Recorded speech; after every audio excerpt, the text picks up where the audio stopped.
Hello नमस्कार दोस्तों, welcome to AR publication. I hope आप सभी बहुत अच्छे होंगे। तो जैसा आप सभी को पता है कि हम डेली आपके लिए मंडे टू फ्राइडे क्लासेस लेकर आते हैं, वीडियो लेक्चर। और मैं आपके लिए पर्टिकुलरली जो हमारी जीएसजीके की बुक है शिवास, उसके वीडियो लेक्चर्स प्रोवाइड करती हूँ। और साथ ही हमारी मैथ्स की क्लासेस भी कंडक्ट होती हैं मंडे टू फ्राइडे। तो ये हमारा उसी सीरीज़ में जो पॉलिटी है उस सब्जेक्ट का ये 20वां लेक्चर है। इससे पहले ऑलरेडी 19 लेक्चर आ चुके हैं। तो मुझे उम्मीद है जो भी वीडियो देख रहे हैं बच्चे, उन सारों ने अपने 19 लेक्चर कंप्लीट कर रखे होंगे, तभी वो इस पर आए हैं। और बाकी जिसने नहीं देखा है तो आप जाकर देख लीजिए, काफ़ी ज़्यादा इंफॉर्मेटिव वीडियोस हैं, आपके एग्जाम पॉइंट ऑफ व्यू से रेलेवेंट चीज़ें आपको प्रोवाइड की गई हैं। तो आइए स्टार्ट करते हैं आज की क्लास। तो जैसा आप सबको पता हो, ये हमारी इंडेक्स है शिवास बुक की, जिसमें हम स्थानीय स्वशासन तक आपके टॉपिक्स को कंप्लीट कर चुके हैं। ठीक, आज हम बात करेंगे केंद्र राज्य संबंध के बारे में और साथ ही राजभाषा के बारे में। तो आपकी क्लासेस 19 आ गई हैं, लेकिन हम अभी 15वें चैप्टर पे पहुंचे हैं, क्योंकि कुछ हमारे जो चैप्टर्स थे वो बड़े थे, इसलिए एक से ज़्यादा क्लासेस भी कंडक्ट हुई है। ठीक है, तो आज हम इन दोनों चैप्टर्स को आपका कंप्लीट कर लेंगे। तो ऑलमोस्ट आपकी पॉलिटी बस होने वाली है, एकदम लास्ट स्टेज पे है, नेक्स्ट वीक के अंदर कंप्लीट हो ही जाएगी। तो सबसे पहले हम बात करेंगे केंद्र राज्य संबंध के बारे में कि किस प्रकार से हमारा केंद्र, यूनियन, सेंट्रल गवर्नमेंट है उसके, और जो आपके राज्य हैं, राज्य सरकारें हैं, उनके बीच किस तरीके के रिलेशन हैं। देखते हैं न्यूज़ वगैरह अगर आप फॉलो करते हो तो बहुत ज़्यादा टसल चलता रहता है। ठीक है, तो हम देखेंगे संविधान में किस प्रकार से इन संबंधों को दर्शाया गया है, क्या चीज़ें हैं। जैसा आप सबको पता हो कि हमारा देश क्या है, फेडरल तो है लेकिन यूनिटरी टिल्ट है। क्या है? यूनिटरी टिल्ट है। कहीं ना कहीं हमारी जो संघ है, संघीय राज्य तो हम हैं, लेकिन वो पावर है वो आपका यूनियन के पास ज़्यादा देखने को मिलती है। जैसे आपको सबको पता हो, ये हमारा जैसे केंद्र है तो केंद्र के पास ज़्यादा पावर होगी। हमने जो है, ताकि हम राज अच्छे से हो सके, शासन हमारा अच्छे से हो सके, सुचारू रूप से हो सके, इसलिए हमने देश को टुकड़ों में बांट दिया, मतलब छोटी छोटी इकाइयों में। और इनको हम क्या बोलते हैं? इनको हम स्टेट्स बोलते हैं, इनको हम राज्य बोलते हैं। तो आपको पता होना चाहिए कि पहले हमारे देश में यूनियन है। ठीक है, क्या देखने को मिलता है? हमारा यूनियन देखने को मिलता है। केंद्र, केंद्र के बाद आपका स्टेट्स आएंगे, राज्य आएंगे, तो पावर केंद्र के पास ज़्यादा है। ठीक है, वहीं यूएसए का जब हम एग्जाम्पल देख रहे थे कि यूएसए में पहले संघ आए हैं, इन्होंने बोला कि हम आपस में मिल जाते हैं और अपना एक केंद्र की स्थापना कर लेते हैं, यूनियन बना लेते हैं। बट हमारे यहाँ उल्टा देखने को मिलता है। जब उल्टा देखने को मिलता है तो ऑब्वियस सी बात है आपके केंद्र के पास ज़्यादा ताकत होगी। तो वही हम इस चैप्टर में देखने की कोशिश करेंगे कि किस प्रकार से जो संबंध है वो स्थापित किए गए हैं। ठीक, तो देख लेते हैं कि भारतीय संविधान यानी कि हमारे जो इंडियन कॉन्स्टिट्यूशन का नेचर क्या है? Federal in nature. हम फेडरल हैं लेकिन एकात्मक पक्ष, यूनिटरी वाइज हैं। क्या है? यूनिटरी वाइज देखने को मिल जाता है। केंद्र व राज्य सरकार के बीच शक्तियां, जिम्मेदारियों का स्पष्ट वितरण किया गया है। हमारे संविधान में स्पष्ट रूप से ये मेंशन है कि केंद्र के पास क्या शक्तियां हैं, राज्य की क्या शक्तियां होंगी, ताकि आगे चल के कुछ ऐसा क्लैश नहीं देखने को मिले। इस पर बहुत सारी समितियां भी हमारी बनी है जो हम आगे चल के देखेंगे, जिसने और जो स्टेट और सेंटर के रिलेशन कैसे होने चाहिए, कैसे बेहतर बना सकते हैं, क्योंकि बहुत ज़्यादा क्लैश देखने को मिलता है। कई बार केंद्र और राज्य के बीच में टसल जैसी स्थिति बन जाती है। ठीक है, तो उद्देश्य क्या था कि साथ हार्मनी बनी रहे, कोऑर्डिनेशन, साथ मिलके काम करें, देश के हित में काम करें और सहयोग को ऑपरेशन बनाए रखें। इसलिए हमारा संविधान स्पष्ट तरीके से केंद्र और राज्य की शक्तियों का वितरण करता है।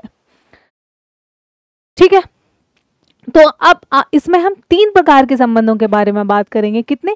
3 प्रकार के। सबसे पहले legislative, financial and administrative. Hindi में भी हम देखेंगे, डोंट वरी। ठीक है, तो 3 प्रकार के हम संबंधों के बारे में बात करेंगे। सबसे पहले उसमें आएगा आपकी विधायी शक्तियां, यानी कि हमारा लेजिस्लेटिव रिलेशंस कैसे हैं। तो ये जो है आर्टिकल अनुच्छेद 245 से 255 के बीच संविधान के आपके विधायी संबंधों के बारे में उल्लेख देखने को मिलता है। वहीं भाग याद रखिएगा, पूछ लेता है भाग 11, 1 और 1 11, ऐसे कुछ भी बना लो कि एक केंद्र है, एक राज्य है, 1 और 1 क्या होती है? 11। हमको 1 और 1 2 नहीं बनना है, आपस में लड़ भिड़ के, हमको 1 और 1 11 बनना है और देश की बेहतरी के लिए काम करना है। ठीक है, तो हमारा भाग 11 में आपको देखने को मिल जाएगा। वहीं संसद पार्लियामेंट जो है पूरे भारत या उसके भाग के लिए कानून बना सकते हैं। जैसे आपको पता हो कि हमारे देश में क्या है, जो आपकी यूनियन है, यूनियन अगर कोई कानून बनाता है तो वो आपके पूरे के पूरे हमारे क्या पूरे के पूरे आपके कंट्री पे लागू होगा। किस पे? पूरे के पूरे देश पे लागू होगा। वहीं जो आपका विधानमंडल है किसी भी राज्य का, किसी भी प्रदेश का, अगर वो विधानमंडल यानी कि स्टेट लेजिस्लेचर अगर कानून बनाता है तो वो क्या है, वो सिर्फ और सिर्फ उस प्रदेश पे लागू होगा, उस प्रदेश पे लागू होगा। ठीक है, ऐसा नहीं है कि उत्तर प्रदेश की सरकार ने कोई भी कानून बनाया अपने प्रदेश में और वो जाके मध्य प्रदेश में भी लागू हो रहा है, नहीं। वहीं अगर केंद्र सरकार ने कोई कानून बनाया है तो हर स्टेट में, हर यूनियन टेरिटरी में वो कानून फॉलो किया जाएगा। ठीक है, तो क्या है, राज्य विधानमंडल अपने राज्य के लिए कानून बना सकता है और क्या है, हमारा जो यूनियन है वो पूरे देश के लिए। तो यहाँ पे हमारी ये एक विधायी शक्तियों का बंटवारा देखने को मिल गया होगा। ठीक, अब इस पे कुछ रेस्ट्रिक्शंस देखने को मिलती हैं पार्लियामेंट के जो ज्यूरिडिक्शन है, क्षेत्र अधिकार है, उसके ऊपर पार्लियामेंट की जो शक्ति है उस पर कुछ आपका रेस्ट्रिक्शन देखने को मिलती है। अब उसमें देख लेते हैं। आपको पता होगा जो हमारे केंद्र शासित प्रदेश हैं, 5 केंद्र शासित प्रदेश यानी कि यूनियन टेरिटरी के लिए रेगुलेशन बना सकते हैं, वह संसदीय कानून को संशोधित या रद्द कर सकते हैं। मतलब एक पावर हमारे प्रेसिडेंट को भी दी गई है कि क्या पावर है वो, कि जो यूनियन टेरिटरी है उनके लिए वो कानून बना सकते हैं। साथ ही संसद के कोई भी कानून है या तो वो संशोधन है, उसको संशोधित यानी कि उसमें कोई भी चेंज कर सकते हैं, साथ ही उसको रद्द भी कर सकते हैं। और ये पावर आपके राष्ट्रपति को के पास है। ठीक है, तो आपको पता होगा ये किसकी पावर को कंट्रोल कर रहा है, ये कहीं ना कहीं हमारे जो यूनियन है उसकी पावर को कंट्रोल कर रहा है। ठीक है, और साथ ही स्टेट की यूनियन टेरिटरीज की पावर को भी कंट्रोल कर रहा है। वहीं राज्यपाल के पास भी कुछ शक्तियां हैं, जो क्या है, शेड्यूल्ड एरिया, कुछ ऐसे क्षेत्र होते हैं जहां पे अनुसूचित लोग रहते हैं, अनुसूचित जातियों के जो शेड्यूल्ड एरिया हैं हमारे, और साथ ही असम के जो जनजातीय क्षेत्र जिसको ट्राइबल एरियाज बोलेंगे, उनमें संसदीय कानूनों को संशोधन कर सकते हैं। देखो समझते हैं, किसी भी स्टेट का गवर्नर है और उस स्टेट के अंदर कुछ शेड्यूल्ड एरियाज या फिर ट्राइबल एरियाज अगर मौजूद हैं तो केंद्र के द्वारा बनाया गया कानून वहां पे सीधा लागू नहीं होगा। गवर्नर चाहे तो उस कानून में कुछ संशोधन कर सकता है, जैसे वहां पे रीजनल डाइवर्सिटी है, लोगों की ज़रूरत है उसके हिसाब से, क्योंकि उन लोगों का रहन सहन, अपनी संस्कृति, हर सारी चीज़ें अलग होती हैं जो हमारे मेन स्ट्रीम के लोग होते हैं। तो इसलिए उसमें कुछ संशोधन करके उस कानून को लागू करने की शक्ति किसके पास है, ये गवर्नर के पास है। यानी कि ये कहीं ना कहीं संसद की जो विधायी शक्ति है उसमें एक लिमिट लगा रहा है, क्योंकि गवर्नर अगर चेंज कर रहा है तो उसकी शक्ति को कहीं ना कहीं कर्टेल कम करने की कोशिश हो रही है। ठीक है, वही राष्ट्रपति की मैं बात करूं तो ये मेघालय, त्रिपुरा, मिजोरम के जनजातीय क्षेत्रों में समान शक्तियां रखते हैं। ठीक है, इतना हो गया। वैसे ये वाली चीज़ें उतना मैं एक चीज़ और क्लियर कर दूं कि इस वाले चैप्टर से, इस पोर्शन से आपके उतने ज़्यादा सवाल नहीं बनते हैं, लेकिन इसका मतलब ये नहीं हम छोड़ते, कब कुछ क्या पूछ ले, बहुत अनप्रिडिक्टेबिलिटी है। ठीक, फिर भी हम जितनी चीज़ें ज़रूरी हैं उतना जानने की कोशिश करेंगे, 2 पॉइंट एक्स्ट्रा भी देख लेंगे, लेकिन कम हम बिल्कुल भी नहीं पढ़ेंगे। ठीक है, बट इस पोर्शन से आपके थोड़े से सवाल कम बनते हैं। अब आपको पता हो कि हमारे संविधान में 7th क्या शेड्यूल है, जिसमें क्या आपकी प्रॉपर सूचियां दी गई हैं। क्या 7वीं अनुसूची में हमारी क्या 3 लिस्ट देखने को मिल जाती हैं। इन लिस्ट में सब्जेक्ट यानी कि विषय मेंशन है, और इन विषयों के अंदर मतलब वो विषय मेंशन है जिस पे कानून बनाने की शक्ति केंद्र के पास है या फिर राज्य के पास है या फिर दोनों के पास है। इस तरीके से उस शक्तियों का बंटवारा देखने को मिलता है 7वीं अनुसूची में। ठीक, अब इसमें क्या है, 3 लिस्ट है, 3 सूचियां देखने को मिल जाती हैं। पहली आपकी यूनियन लिस्ट, स्टेट लिस्ट और कंकरेंट लिस्ट, यानी कि एक होगी संघ सूची, एक होगी राज्य सूची और एक होगी समवर्ती सूची। अब विषय को भी याद रखिए, इनके अंदर कितने, तो संघ सूची के अंदर बच्चों 97 विषय पहले देखने को मिलते थे, बट अभी जो है बढ़ के इसमें 100 हो गए। अब सोचिए आप, बढ़ने का मतलब है कि कहीं ना कहीं जो 3 विषय थे वो कहाँ से, या तो राज्य की पावर थी कानून बनाने की, उससे लिए गए होंगे, या फिर दोनों के पास होगी तो संघ ने अपने पास रख लिए होंगे। तो कहीं ना कहीं पावर को कम किया है अपने में, उसने क्या है एक तरीके का कंट्रोल करने की कोशिश की है। तो पहले 97 विषय थे, वर्तमान में 100 देखने को मिलते हैं। राज्य की सूची में पहले 66 विषय थे और अब जो है 61 देखने को मिल जाते हैं। वहीं संबंधित सूची में पहले 47 थे और अब वर्तमान में हमारे 52 विषय देखने को मिल जाते हैं। ठीक है, संघ की सूची में संघ कानून बनाएगा, यानी कि आपकी संसद पार्लियामेंट कानून बनाएगी। राज्य की सूची पे आपका जो राज्य का विधानमंडल है, स्टेट लेजिस्लेचर है, वो कानून बनाएगा उन सारे विषयों के ऊपर। वहीं संबंधित सूची में दोनों ही कानून बना सकते हैं, लेकिन यहाँ एक चीज याद रखिएगा, आगे भी हम डिस्कस करेंगे कि संबंधित सूची में अगर कानून हमारा राज्य ने भी बनाया है, केंद्र ने भी बनाया, अगर टसल की स्थिति आती है तो हमारा जो केंद्र का बनाया हुआ कानून है उसको सर्वोपरि माना जाएगा। ठीक है, अब देख लेते हैं कि यूनियन लिस्ट में संघ की सूची में उन विषयों को रखा गया है जो देश की अखंडता के लिए, देश की हार्मोनी के लिए, पीस के लिए, सिक्योरिटी के लिए, इस सब चीज़ों के लिए ज़रूरी है। ठीक, तो उन विषयों को रखा गया है। जैसे हम देख लेते हैं जो विषय आपके नेशनल इंपॉर्टेंट, राष्ट्रीय महत्व के लिए ज़रूरी है। उदाहरण रक्षा हो गया। अब रक्षा वाला विषय, फॉर एग्जाम्पल इंडियन आर्मी का विषय सारे स्टेट्स को दे दिया जाएगा, तो क्या है भाई, सब स्टेट अपनी आर्मी रखने लगेंगे। पता चला कूप ही हो गया, किसी स्टेट की आर्मी इतनी ज़्यादा पावरफुल हो गई अगर किसी दिन कि हमारे सेंटर पे ही, जैसे देखने को मिलता है ना, आसपास के हमारे जो देश हैं, जैसे पाकिस्तान हो गया, ठीक, एंड आपका कौन सा है, हमारा नेबरिंग जो कंट्री है म्यांमार हो गया, यहाँ पे कूप हो जाता है कि आर्मी इतनी पावरफुल हो जाती है, सरकार को ख़त्म कर देती है। तो वैसा नहीं है, इसलिए जो डिफेंस हो गया, हमारा फॉरेन अफेयर है कि कैसे हमारे विदेशों के साथ संबंध रहेंगे, क्या डील रहेंगी, ये सारी चीज़ें जितनी भी राष्ट्रीय महत्व के विषय हैं वो सारे संघ सूची में है। करेंसी हो गई, अब हर स्टेट की अलग करेंसी तो नहीं हो सकती। बैंकिंग हो गया, बैंकिंग प्रणाली सेम रहनी चाहिए पूरे देश के अंदर। एटॉमिक एनर्जी हो गई, कम्युनिकेशन हो गया, संचार, ये राष्ट्रीय महत्व के विषय सारे जितने भी हैं वो हमारे संघ सूची के अंदर जाते हैं। वही राज्य की सूची, राज्य की सूची में वो विषय हैं जो हमारे लोकल और रीजनल इंपॉर्टेंस के लिए ज़रूरी है। फॉर एग्जांपल कहीं हिली एरियाज़ है, अब वहाँ पे रहने वाले लोगों की ज़रूरत है, क्या है, क्या किस प्रकार के उनके लिए कानून बनाने चाहिए, उस राज्य में बैठा जो विधानमंडल है उसमें बैठे उनके द्वारा उनके जो लोग हैं उनको ज़्यादा बेहतर तरीके से पता होगा। तो आपकी जो हमारी राज्य सूची होती है उसमें स्थानीय और क्षेत्रीय महत्व के विषयों को रखा गया है। जैसे हमारा पुलिस हो जाती है, हर राज्य की पुलिस अपनी अलग होगी, Delhi police, UP police, Madhya Pradesh police. ठीक है, पब्लिक हेल्थ हो गया, हमारा एग्रीकल्चर हो गया, क्योंकि कितनी रीजनल डाइवर्सिटी है, कहीं पे किस प्रकार की खेती होती है, कहीं पे किसी भी प्रकार की होती है, तो एग्रीकल्चर भी इसी में चला जाता है हमारा। बाजार मार्केट्स का नियंत्रण हो गया, लोकल गवर्नमेंट हो गई, स्थानीय गवर्नमेंट, ये हमने लास्ट जो चैप्टर पढ़ा था उसी में ये चीज़ देखी थी। ठीक है, समवर्ती सूची में वही हो गया हमारा जिन पे दोनों आपके कानून बना सकते हैं। क्या, दोनों कानून बना सकते हैं। और मैंने वही बताया था, विवाद की स्थिति अगर होती है बच्चों तो हमेशा याद रखिएगा जो केंद्र का बनाया हुआ जो कानून है वो प्रभावी होगा, यूनियन लॉ आपका प्रिवेल करेगा। ये आर्टिकल 254 में हमारा देखने को मिल जाता है। उदाहरण की बात करें, शिक्षा एजुकेशन हो गया, फॉरेस्ट हो गए, विवाह या तलाक हो गया, बिजली इलेक्ट्रिसिटी, ये सारे के सारे विषय हमारी समवर्ती सूची में मेंशन है। आई होप यहाँ तक सारी चीज़ें क्लियर हो गई होंगी।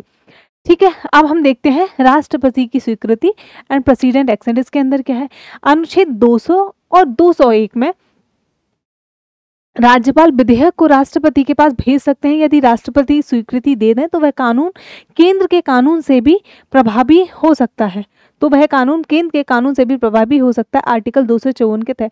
देखो, पहले तो आपको पता होगा जब हम स्टेट लेजिस्लेचर पढ़ रहे थे, राज्य का विधानमंडल, तो एक शक्ति या तो हमारा जो राज्यपाल था, गवर्नर था स्टेट का, वो उस कानून को पास करेगा, साइन कर देगा, या फिर रिकमेंडेशन के लिए दोबारा भेज सकता है, या फिर वो उसके पास एक एक्स्ट्रा पावर और थी कि उसको रिजर्व करके वो राष्ट्रपति के पास भेजेगा। और राष्ट्रपति हमारे किसका हिस्सा है, वो हमारे यूनियन का हिस्सा है। किसका, यूनियन लेजिस्लेचर का हिस्सा देखने को मिल जाता है। ठीक, तो आपको पता होना चाहिए यहाँ पे, सॉरी लेजिस्लेचर नहीं, यूनियन एग्जीक्यूटिव का आपको हिस्सा देखने को मिलेगा, विधायिका का हिस्सा।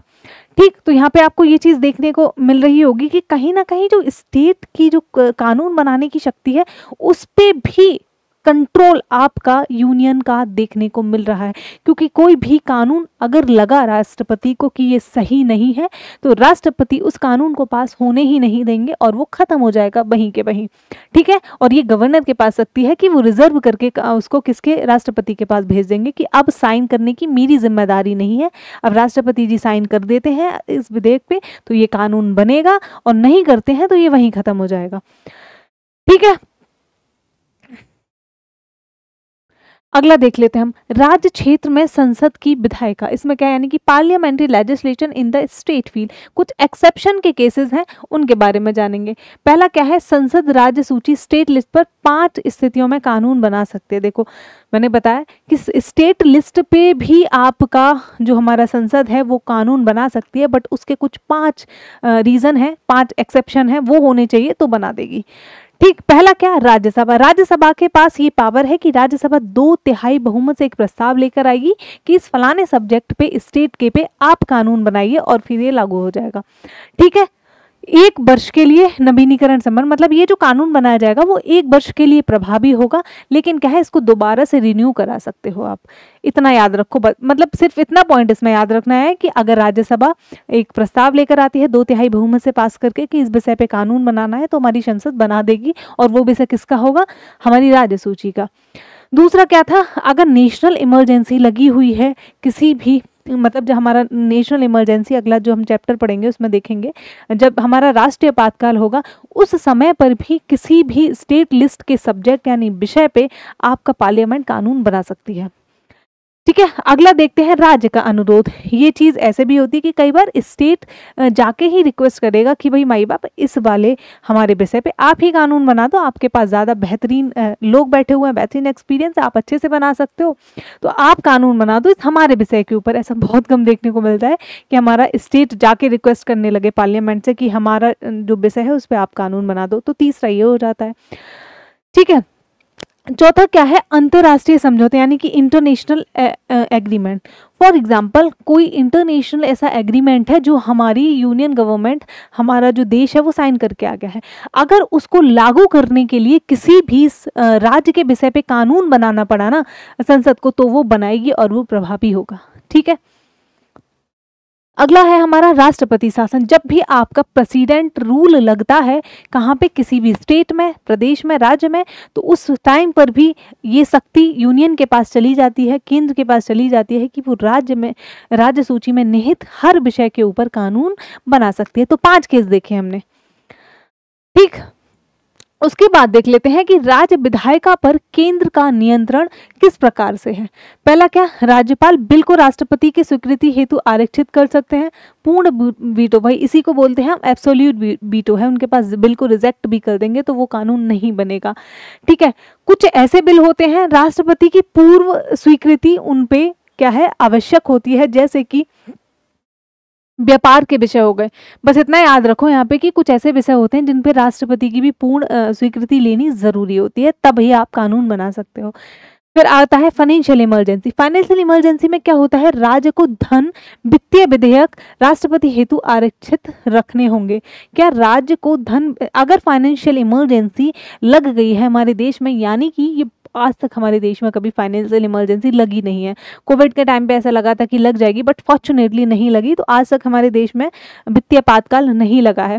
लेकिन अगर लगता है, भगवान न करे ऐसा हो कभी, तो उस टाइम पे जो भी धन विधेयक हमारे क्या है किसी भी स्टेट लेजिस्लेचर में आएंगे, तो उनको पारित होने से पहले क्या है राष्ट्रपति के पास भेजना पड़ेगा, राष्ट्रपति के लिए रिजर्व करने पड़ेंगे, तब जाके वो पास होंगे। क्योंकि भाई पैसे की वैसे ही कमी चल रही होगी, तो देखेंगे कहीं ज़्यादा पैसा तो नहीं लुटा रहे स्कीमों में।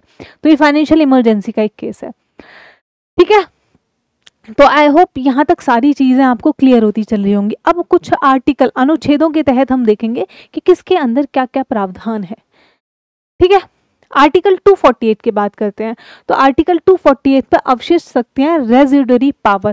देखो रेजिडरी पावर्स वो होती हैं जो पावर हमारी ना तो आपके यूनियन लिस्ट के अंदर है, ना आपकी स्टेट लिस्ट के अंदर है, ना ही हमारे किसके कंकरेंट लिस्ट के अंदर, मतलब जो ना तो केंद्र सूची, ना ही राज्य सूची, ना ही संबंधी सूची। देखो कुछ विषय ऐसे हैं जो बाद में निकल के सामने आ जाते हैं, जैसे टेक्नोलॉजिकल चीज़ें पहले नहीं थी, उतना हमारे यहाँ संविधान था, तो अब टेक्नोलॉजी पे से रिलेटेड कौन कानून बना सकता है, ऐसे बहुत सारे विषय हो जाते हैं। ठीक है, तो वही चीज़ यहाँ पे बोला है कि जो विषय किसी भी तीनों लिस्ट में शामिल नहीं है तो वो क्या है, रेजिडरी पावर है, और वो सीधे के सीधे किसके पास चली जाएंगी, संसद के पास चली जाएंगी। यानी कि जो भी बातें, जो भी विषय इन तीनों लिस्ट में मेंशन नहीं है, डायरेक्ट उनका पावर कानून बनाने का संसद के पास चला जाता है। ये आर्टिकल 248 में मेंशन है। 249 क्या बात करता है कि राष्ट्रीय हित में राज्य सूची पर संसद का कानून बनाना, जब राज्यसभा 2/3 मेजोरिटी से आपका प्रस्ताव लेकर आती है। अगला आता है हमारा आर्टिकल 250, और ये क्या कहता है, राष्ट्रीय आपातकाल में राज्य विषयों पर कानून बना सकते हैं जब फाइनेंशियल इमरजेंसी लगेगी। ठीक है, 252 में क्या है, अधिक राज्यों की सहमति से संसद का कानून। हाँ सॉरी, एक बात मैं वहाँ बताना भूल गई थी, जब मैंने बोला था कि जब राज्य जाके केंद्र को बोलता है कि हमारे इस पे कानून बना दीजिए, तो उस टाइम कम से कम 2 से ज़्यादा राज्य उस पर एग्री करने चाहिए, कि 2 राज्य, फॉर एग्जाम्पल मैं, एक यूपी हो गया, ठीक है, एक हमारा बिहार हो गया, ठीक है, या तो कम से कम ये 2 राज्य या फिर इसमें और भी जुड़ जाएंगे, जब वो जाके रिक्वेस्ट करेंगे तभी हमारा संसद उस विषय पे कानून बनाएगा, अन्यथा नहीं। ठीक है, कि एक सिर्फ यूपी जाके कहने लगा तो नहीं, तो इसमें 2 या 2 से अधिक ही होने चाहिए। अगला आ जाता है 253, इसमें क्या है, अंतर्राष्ट्रीय संधियों का पालन हेतु स्टेट लिस्ट पर कानून बना सकते हैं, बता दिया मैंने कैसे। 254 में संबंधित सूची के टकराव की स्थिति में कानून, केंद्र का कानून आपका प्रभावी होता है, राष्ट्रपति की स्वीकृति पर राज्य कानून मान्य। ठीक है, लेकिन अगर राष्ट्रपति जी स्वीकृति दे देंगे कि राज्य का जो कानून बना है वो हमारा मान्य होगा, तो वो भी मान्य हो जाएगा। ठीक, यहाँ तक क्लियर सारी चीजें। अब हम बात करेंगे किसकी, एडमिनिस्ट्रेटिव रिलेशंस की, यानी कि प्रशासनिक संबंधों की। अनुच्छेद 256 से 263 के बीच देखने को मिलते हैं। इसका भी भाग हमारा सेम ही है, कौन सा, भाग 11 में आपको देखने को मिल जाएंगे। 256 में क्या कहता है कि राज्य संसद के कानूनों का पालन सुनिश्चित करे, कि भाई देखो जो भी कानून हमारा संसद में बना है, राज्य मना नहीं कर सकता कि मैं फॉलो नहीं करूंगा, नहीं तो ये एक तरीके का अनकॉन्स्टिट्यूशनल एक्ट हो जाएगा। इस केस में राज्य में इमरजेंसी भी लगाई जा सकती है, कि अगर वो संविधान के अकॉर्डिंग काम नहीं कर रहा है। तो 256 बोलता है कि संसद के जितने कानून बने हैं वो राज्य के ऊपर प्रभावी होंगे, राज्य मना नहीं कर सकता कि मैं अपने स्टेट के अंदर उस कानून को लागू नहीं करूंगा। 257 बोलता है कि राज्य की कार्यकारी शक्ति केंद्र के कार्यकारी शक्ति में बाधा ना बने, कि राज्य की जो आपकी कार्यकारी शक्ति है वो कहीं ना कहीं जो आपका केंद्र है उससे टसल की स्थिति में आनी नहीं चाहिए। ठीक है, बेसिकली ये सारी चीज़ें आपको देखने को मिल रहा होगा, कहीं ना कहीं हमारा जो स्टेट है, केंद्र है, हमारा जो यूनियन है वो ज़्यादा पावरफुल है, ताकत उसके पास ही ज़्यादा है, और ये देश की अखंडता को बनाए रखने के लिए ज़रूरी भी वही था। अगर हम अपने स्टेट्स को ज़्यादा पावर दे देते ना, तो आज हमारे देश के शायद बहुत ज़्यादा टुकड़े होते। हमारे संविधान निर्माताओं ने आपको इतना अच्छा संविधान बना के दिया है कि आज हमें देश की अखंडता देखने को मिले, कि चाह कर भी कोई भी स्टेट अपने आप को देश से अलग नहीं कर सकता। वहीं थोड़ा सा भी स्टेट को ज़्यादा पावर अगर दी जाती तो शायद ये संभव नहीं हो पाता। ठीक है, केंद्र निर्देश दे सकता है क्या, हमारा राष्ट्रीय महत्व के संचार अवसंरचना कम्युनिकेशन इंफ्रास्ट्रक्चर पर। ठीक है, इसको उतना मत देखिए। अब अगला आता है हमारा आर्टिकल कितना, 350A। इसमें क्या है, भाषाई अल्पसंख्यकों के लिए मातृभाषा में प्रशासनिक शिक्षा। ठीक, आर्टिकल 355 में क्या है, राज्यों की रक्षा व संवैधानिक शासन को सुनिश्चित करना। एक बार पढ़ के चलिए इनको। आर्टिकल 339 में राष्ट्रपति की जनजातीय कल्याण हेतु शक्ति राष्ट्रपति में निहित है। आर्टिकल 262 में अंतरराज्य नदी जल विवाद यानी कि इंटर स्टेट वाटर डिस्प्यूट में संसद का निर्णय न्यायालय के अधिकार समाप्त किया जा सकता है। आपको पता होगा, इसको थोड़ा सा देख लेते हैं, कि आपको पता होगा कि अगर एक रिवर है फॉर एग्जांपल कोई, अगर वो 2 स्टेट से बीच में होकर जा रही है, तो कहीं ना कहीं पानी को लेकर विवाद देखने को ही मिलता है। अक्सर हमारे साउथ में स्टेट्स लड़ते रहते हैं, कावेरी नदी डिस्प्यूट हो गया, तो उस पर कानून बनाने की शक्ति किसके पास है? हमारी संसद में इसका निर्णय लिया जाएगा। न्यायालय के अधिकार को समाप्त किया जाता है। वैसे हमारा जो न्यायालय होता है, जुडिशरी इस पे अपने फैसले सुनाती है, लेकिन जुडिशरी की शक्ति को भी क्या है, संसद कम कर सकती है, अधिकार को कम किया जा सकता है, समाप्त भी कर सकती है। आर्टिकल 312 में क्या है, अखिल भारतीय सेवा ऑल इंडिया सर्विसेज की आपको बात देखने को मिल रही, जिसमें ऑल इंडिया सर्विसेज में क्या आ जाता है, आईएएस हो गया, आईपीएस हो गए, आईएफएस हो गए, ये सारी हमारी ऑल इंडिया सर्विसेज हैं।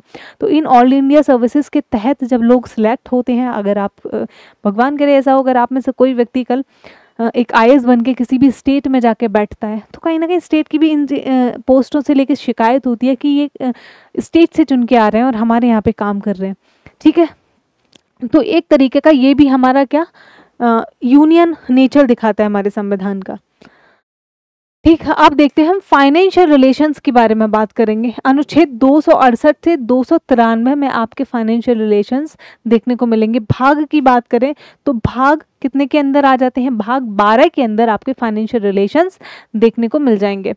ठीक है, इसमें क्या क्या आएगा, टैक्सेस होंगे, ग्रांट्स होंगी, बोरोइंग्स होंगी, निधि फंड्स होंगे, इन सब का वितरण कैसे करना है, यानी कि जो आपका पैसा है, जो आपका टैक्स है, जो कलेक्शन है, कुछ टैक्स ऐसे होंगे जो स्टेट आपके कलेक्ट करेगी, उसके बाद वो बांटेगी किसके अंदर, स्टेट्स के बीच में, आपका केंद्र कलेक्ट करने के बाद। ठीक है, तो इसको देख लेते हैं एक बार। सबसे पहले हम बात करेंगे जो आपका 80वां संविधान संशोधन आया था, कब, ये 2000 में।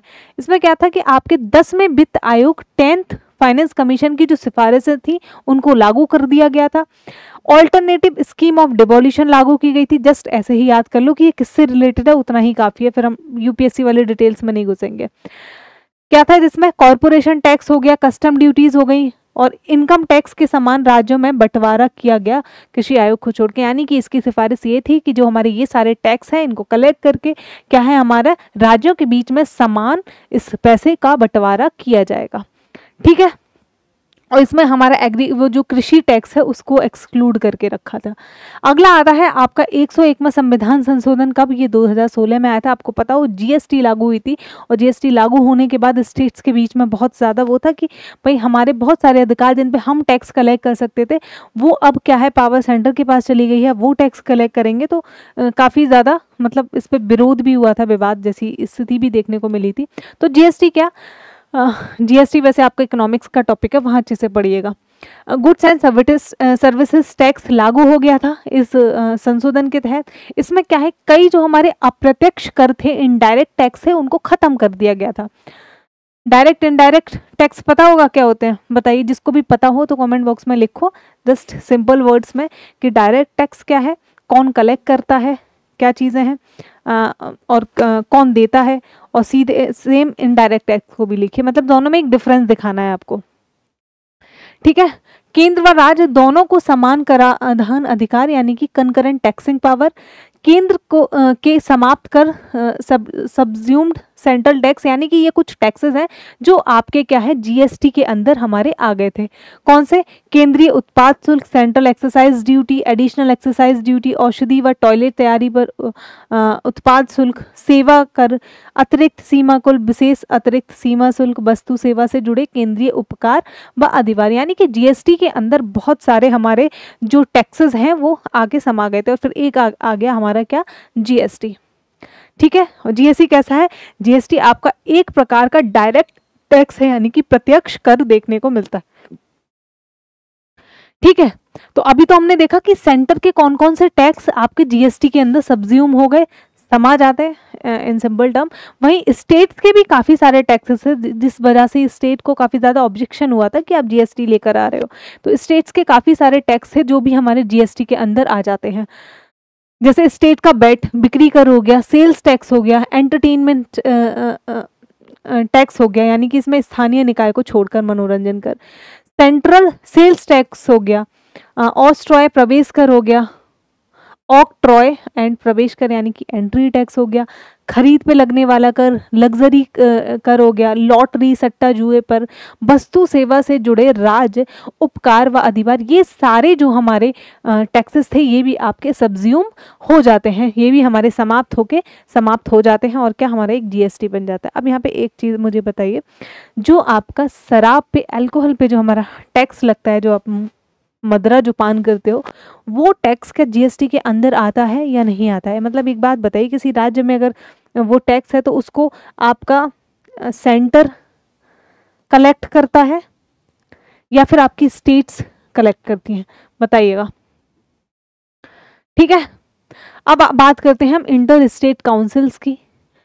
आर्टिकल 263 के तहत आपकी इंटर स्टेट काउंसिल्स बनाई जाती हैं। ये क्या होती हैं, कौन बनाता है? प्रेसिडेंट के पास पावर है, भारत के राष्ट्रपति के पावर है कि ये इंटर स्टेट काउंसिल बनाते हैं। इंटर स्टेट मतलब दो स्टेट्स के बीच जो हमारे संबंधों को स्थापित करेंगे उनको इंटर स्टेट, सेंटर स्टेट नहीं है, यहाँ पे आप इंटर स्टेट्स पे आ गए।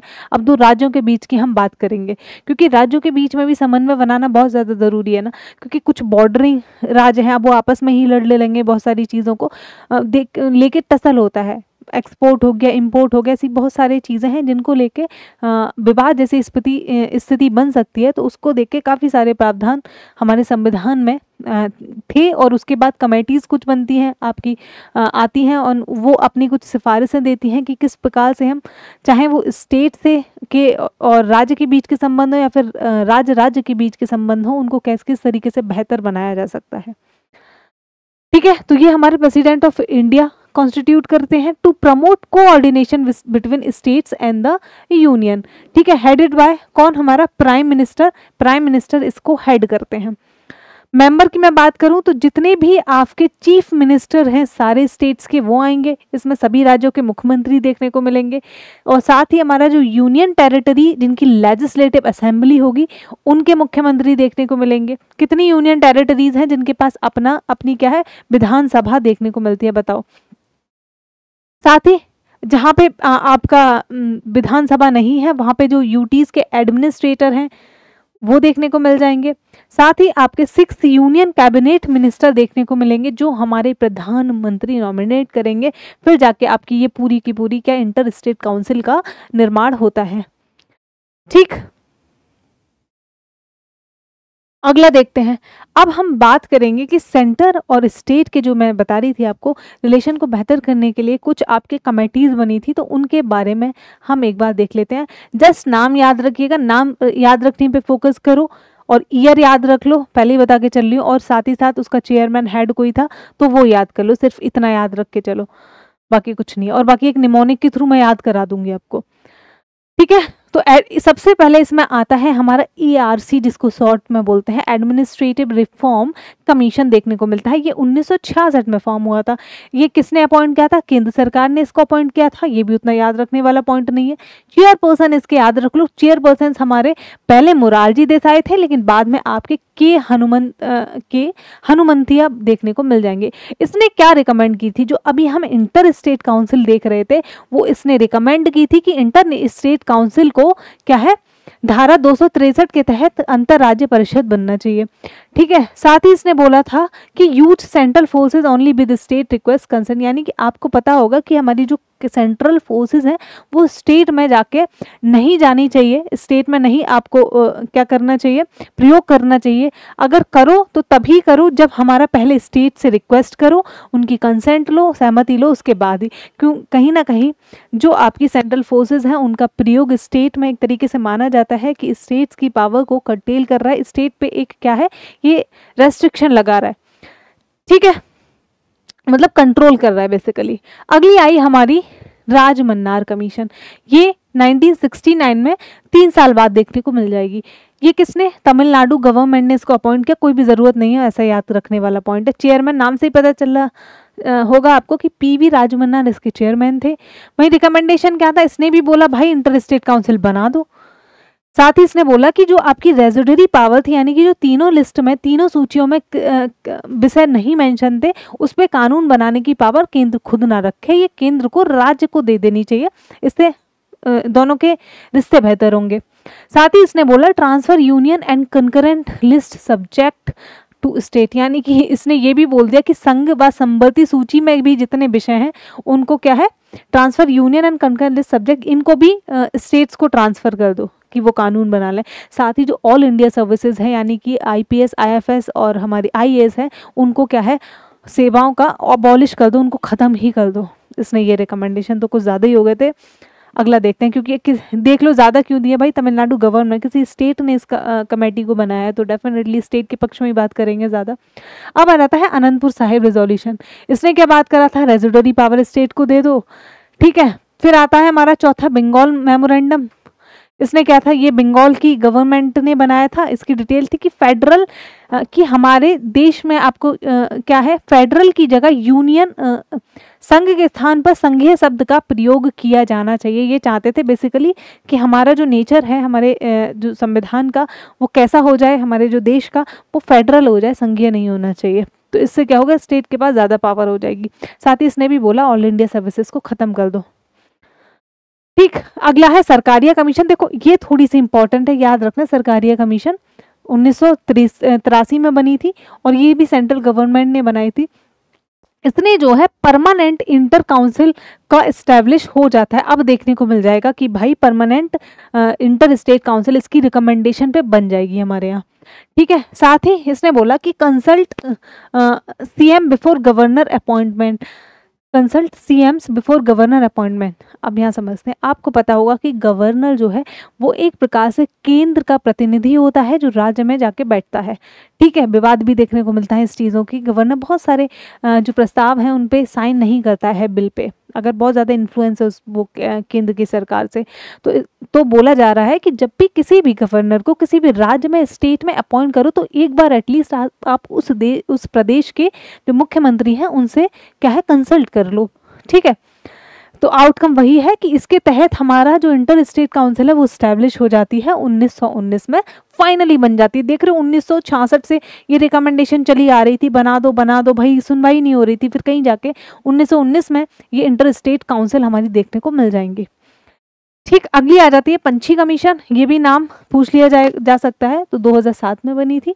इसने भी क्या बोला, ये सेंट्रल गवर्नमेंट ने बनाई थी कि अभी भी रिश्ते और बेहतर बनाने की जरूरत थी, चीज़ें ठीक हो नहीं पा रही थी। तो इसने क्या करा, more devolution to PRI and local bodies पर, पंचायती राज जो संस्थाएं हैं वह स्थानीय निकायों को अधिक शक्तियाँ प्रदान करनी चाहिए।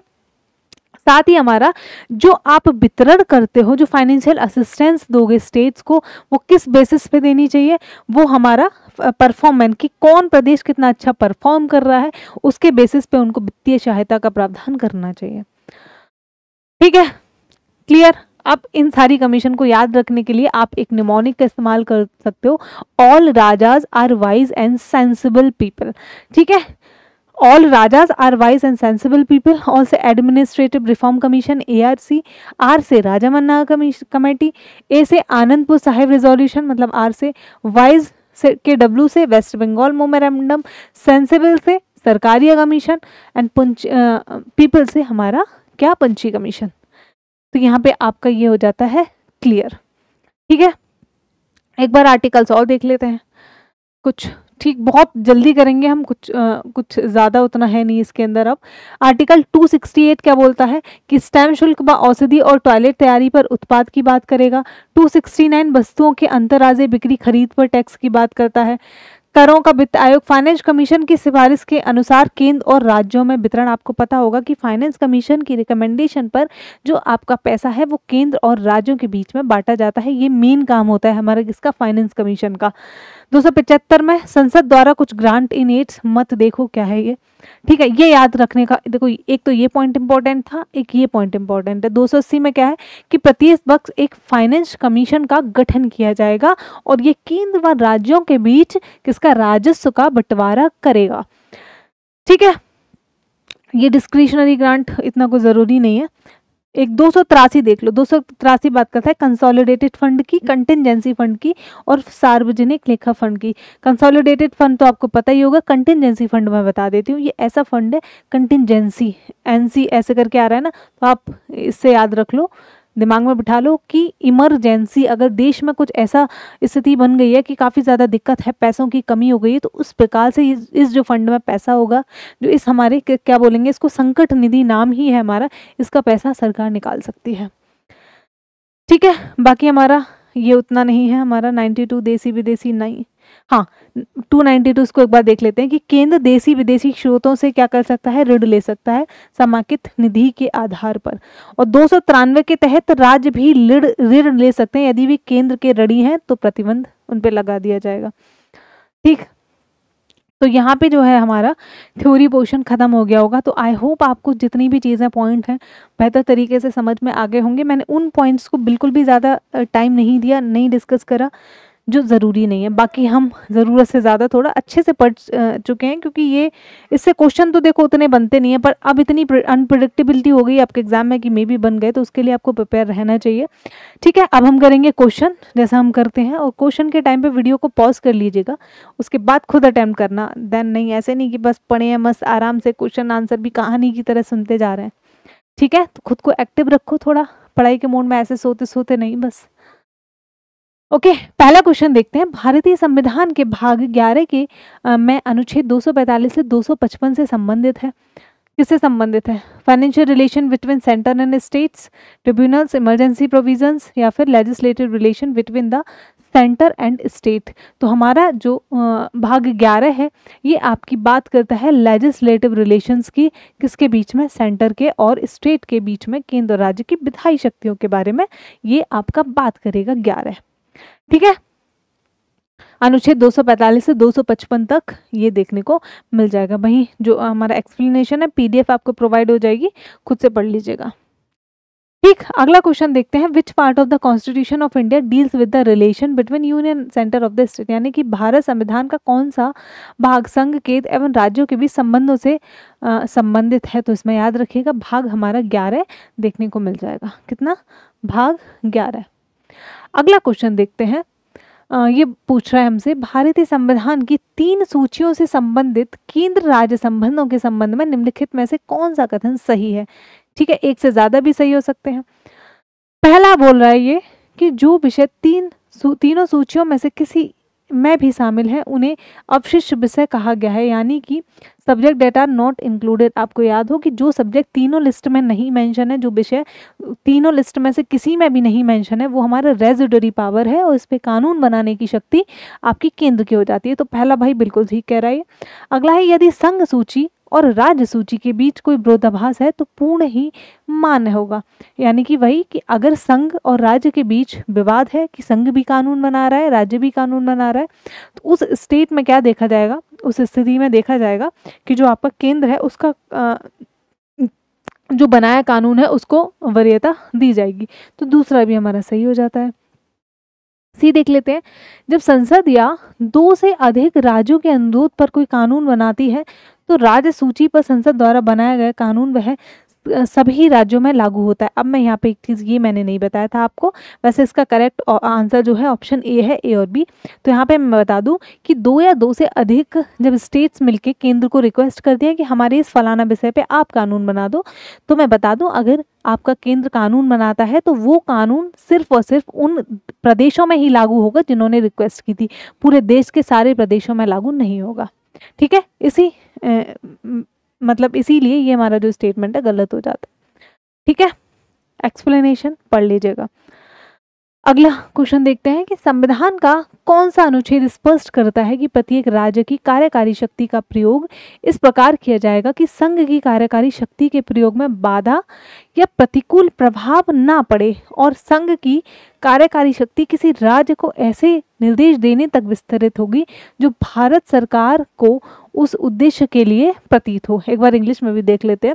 Which article of the constitution clearly states that the executive power of each state shall be exercised in such a way as not to impede or prejudice the exercise of executive power of the union, and the executive power of the union shall extend to given such direction to any state as may appear to the government of India to be necessary for that purpose।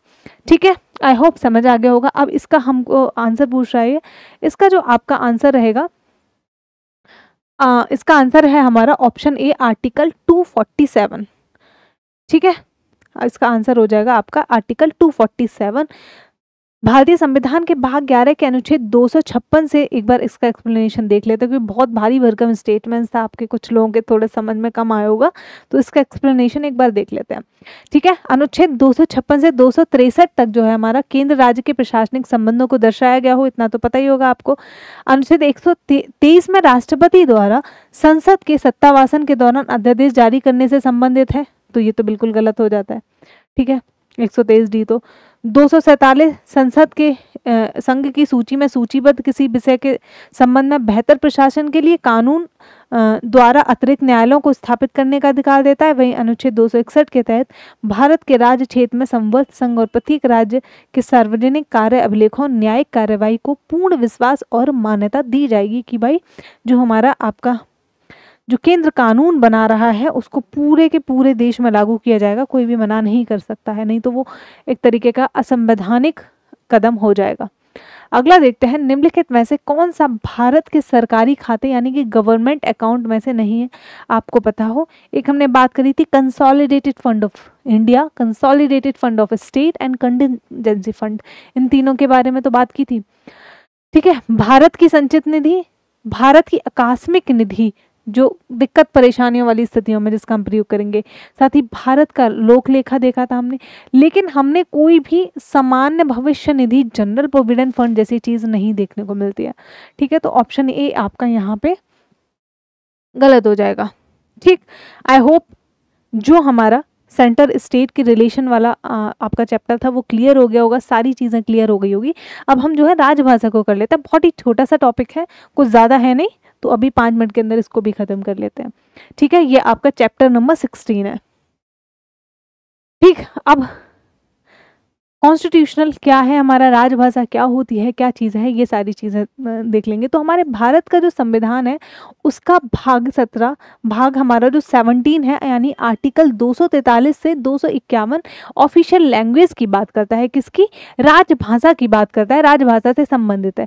ये क्या बोलता है कि केंद्र राज्य न्यायपालिका और भाषाई विविधता लिंग्विस्टिक डाइवर्सिटी के प्रोत्साहन के प्रावधान, यानी कि क्योंकि आपको पता हो किसी राज्य में अलग प्रकार की भाषा है, केंद्र में हमारी और कौन सी भाषा का इस्तेमाल होगा प्रोसीडिंग्स के लिए, राज्य किस प्रकार से, चाहे वो हमारा एजुकेशन की बात हो, चाहे आपकी लीगल प्रोसीडिंग्स की बात हो, या फिर राज्य की विधानमंडल में कौन सी भाषा का प्रयोग हो, ये सारे प्रावधान हमारे भाग 17 में देखने को मिल जाते हैं। ठीक है, और ये जो प्रावधान बनाए गए हैं ये हमारे देश की लिंग्विस्टिक डाइवर्सिटी, क्योंकि हमारे देश में बहुत ज़्यादा भाषाई विविधता देखने को मिलती है और इस पर काफ़ी ज़्यादा विवादास्पद स्थिति भी रहती है। साउथ में तो हमेशा एक वो टशल देखने को मिलता है ना, हिंदी और वर्सेस उनकी जो लैंग्वेज होती है उसको देख के। ठीक है, क्योंकि उनको ऐसा लगता है कि हिंदी उन पर थोपी जा रही है, उनकी जो लैंग्वेज है खुद की उसको दबाया जा रहा है, तो ये तो चलता ही रहता है अक्सर। ठीक, उद्देश्य क्या है कि राष्ट्र की एकता को बनाना है, नेशनल इंटीग्रेशन, साथ ही भाषाई सौहार्द को हमको बना के रखना होगा। ठीक है, आर्टिकल के थ्रू हम इस चीज़ को पढ़ेंगे, किस आर्टिकल में क्या दे रखा है। तो सबसे पहले हम 343 आर्टिकल की बात कर लेते हैं। तो ये क्या बोलता है कि देवनागरी स्क्रिप्ट, एक तो पहले तो हिंदी, और हिंदी देवनागरी स्क्रिप्ट में ये हमारे संघ की राजभाषा रहेगी, ये हमारे किसकी, संघ की राजभाषा है।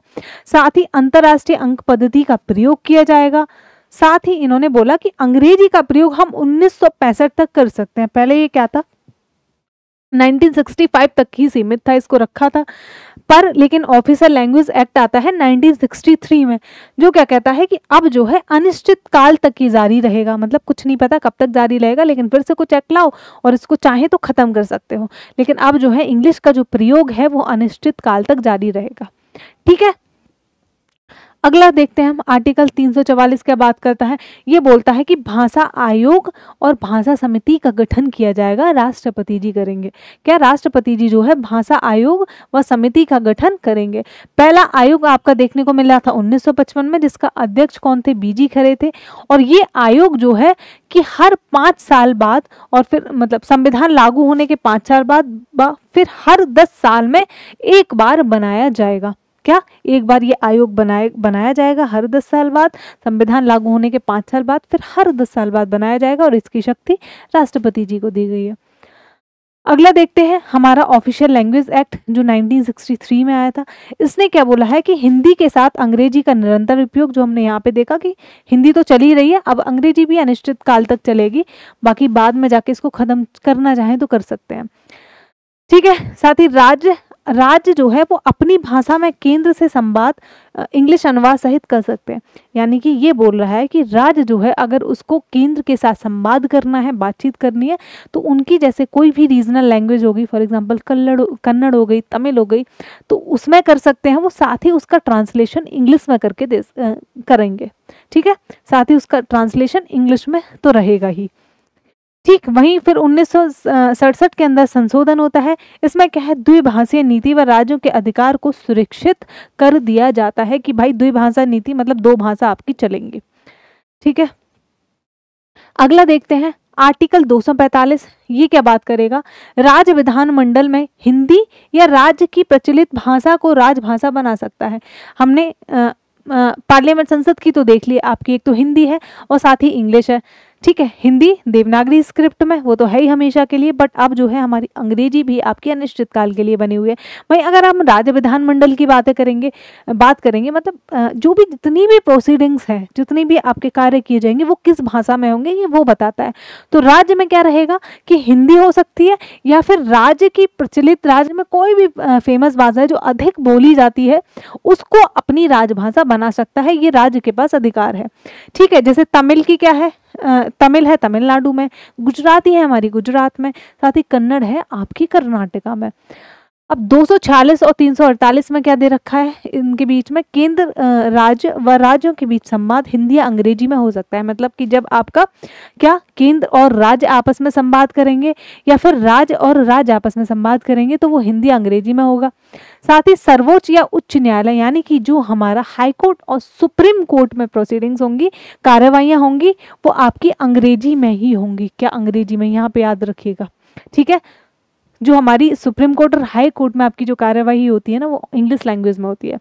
ठीक है, राज्यपाल की अनुमति से उच्च न्यायालय में क्षेत्रीय भाषा का प्रयोग हो सकता है, लेकिन अगर राज्यपाल की अनुमति है तो वो जो आपका उच्च न्यायालय है वहाँ पे जो यानी कि जो हाई कोर्ट है उस स्टेट का, उसमें अदर लैंग्वेज का भी इस्तेमाल हो जाएगा, लेकिन उसमें भी आपका इंग्लिश का ट्रांसलेशन साथ रहेगा। ठीक है, तो कहीं ना कहीं हमारी न्यायपालिका में इंग्लिश को ज़्यादा वरीयता दी जा रही है, आप इससे ये समझ सकते हो। ठीक, अगला आ गया कानून। कानून सामान्यतः हमारे जो है अंग्रेजी में ही आपके देखने को मिल जाएंगे। आर्टिकल 351 ये संघ के दायित्व की बात करता है कि ये जो है हमारा यूनियन की जो हमारे संघ की रिस्पॉन्सिबिलिटी है, हमारे देश की रिस्पॉन्सिबिलिटी है कि हिंदी का प्रचार व संस्कृत व अन्य भारतीय भाषाओं से समृद्धि होनी चाहिए, कि हिंदी का प्रसार करना है, प्रचार करना है, ये आपकी रिस्पॉन्सिबिलिटी है। और साथ ही विदेशी प्रभाव को कम करना है, हमारी हिंदी का प्रचार करना है, प्रसार करना है। इसी के चलते कई बार दिक्कत होती है हमारे साउथ वाले स्टेट्स को कि हमारे ऊपर हिंदी थोपी जा रही है। ठीक है, तो जैसे कहीं आपको हर जगह पे ना एक अलग डिस्क्रिमिनेशन देखने को मिलेगा, कहीं पे हिंदू मुस्लिम, कहीं पे रेशियल डिस्क्रिमिनेशन। वहीं आप देखोगे साउथ इंडिया में आपका भाषाई एक क्लैश देखने को मिलता है, भाषाई डिस्क्रिमिनेशन देखने को मिलेगा। ठीक, हमारा ये उद्देश्य है, ये हमारा दायित्व है कि हम विदेशी प्रभाव को कम करेंगे, जो विदेशी भाषा है उनके प्रभाव को कम करेंगे। हिंदी को ऑल इंडिया लिंक लैंग्वेज बनाना है, ऑल इंडिया लैंग्वेज बनाना है, साथ ही अन्य भाषाओं को भी हमको सम्मान करना है, ये हमारा संविधान कहता है। लेकिन इस चीज़ को का उतना ध्यान नहीं रखा जा रहा है, और आपने अक्सर देखा होगा कि बहुत ज़्यादा वीडियोज़ वगैरह ये सर्कुलेट होते हैं कि आपस में बहस हो जाती हैं, लड़ाइयाँ हो रही हैं लोगों के बीच में भाषा के पीछे, है ना। ठीक, अब हम बात करते हैं 8th शेड्यूल की। अब क्या बात करेंगे हम, 8th शेड्यूल यानी कि 8वीं अनुसूची की बात करेंगे। तो 8वीं अनुसूची आपका क्या 22 भाषाओं को मान्यता प्राप्त करता है। 8वीं अनुसूची के अंदर आपको कितनी 22 भाषा मिलेंगी। ठीक है, जो अगर हम मूल संविधान की बात करें तो मूल संविधान में 8वीं अनुसूची के अंदर 14 भाषाएं निहित थी, बट उसके बाद आपके संशोधन के तहत हमारे 3 संशोधन हुए जिसमें भाषाएं जुड़ी हैं। तो 14 भाषाएं कौन थी, पहले असमिया, बंगाली, गुजराती, हिंदी, कन्नड़, कश्मीरी, मलयालम, मराठी, उड़िया, पंजाबी, संस्कृत, तमिल, तेलुगु, उर्दू। संशोधन याद रखिएगा, देखो 21वां संविधान संशोधन 1967 में सिंधी जोड़ी गई। 71 में हमारा कोंकणी, मणिपुरी और आपकी नेपाली जोड़ी जाती है। साथ ही 92 में 2013 में हुआ था वोडो, डोगरी, मैथिली, संथाली। अगर इस चैप्टर से आपके सवाल बनते हैं तो वो इस पोर्शन से सबसे ज़्यादा सवाल बनने के चांसेस रहते हैं, ठीक है। और उसमें भी ये कि किस संविधान संशोधन से कौन सी आपकी लैंग्वेज जोड़ी गई है, तो याद रखिएगा, ठीक है। तो 2003 में बोडो, डोगरी, मैथिली और संथाली आपकी जोड़ी जाती है।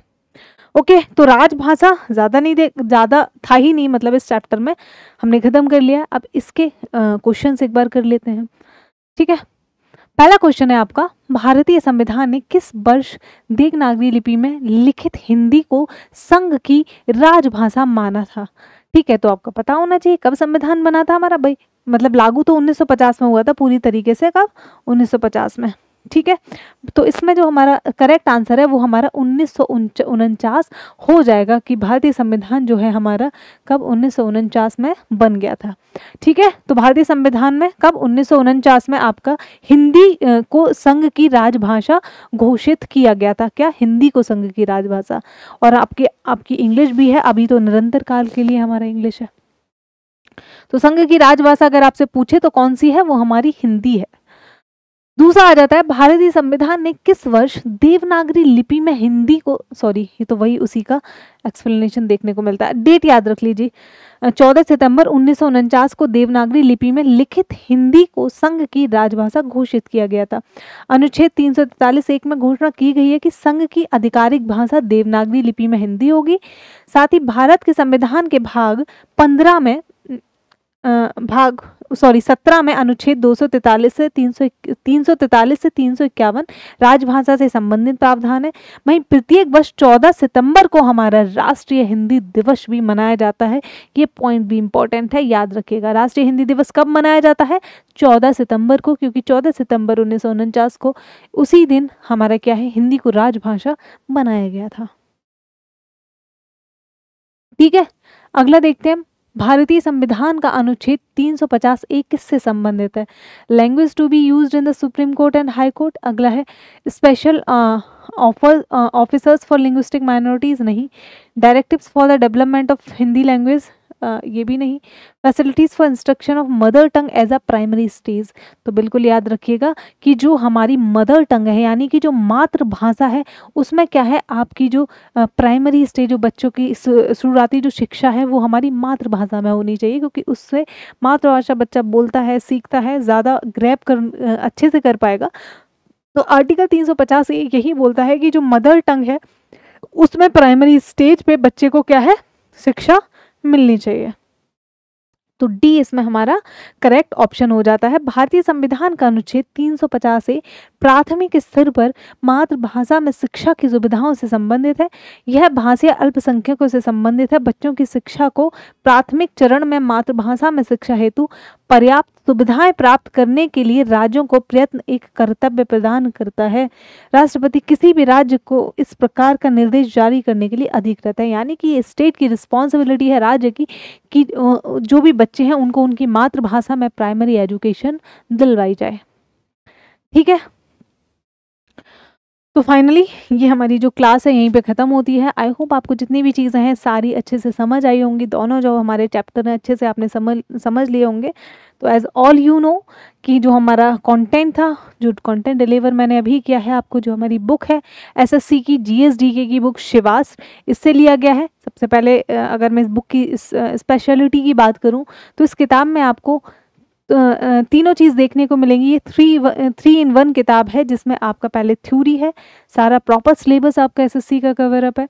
उसके बाद आपको previous year questions with detail explanation देखने को मिल जाते हैं। एंड उसके साथ ही मिलते हैं 1-लाइनर फॉर्म में कुछ ऐसे पॉइंट्स जो हमारे बार बार एग्जाम में पूछे जाते हैं और आगे भी पूछे जाने के चांसेस हैं। तो जिस किसी के पास नहीं है ये किताब, वो ले लीजिए। बहुत रीजनेबल प्राइस है, जस्ट 329 आप किताब ले सकते हो। ठीक है, एंड मुझे उम्मीद है कि जितने लोग लेक्चर को देख रहे हैं ऑलमोस्ट सबके पास ये किताब होगी। जिसके पास भी नहीं है please go and purchase it. Okay, and PDF के लिए आप जो है टेलीग्राम चैनल को ज्वाइन कर लीजिएगा।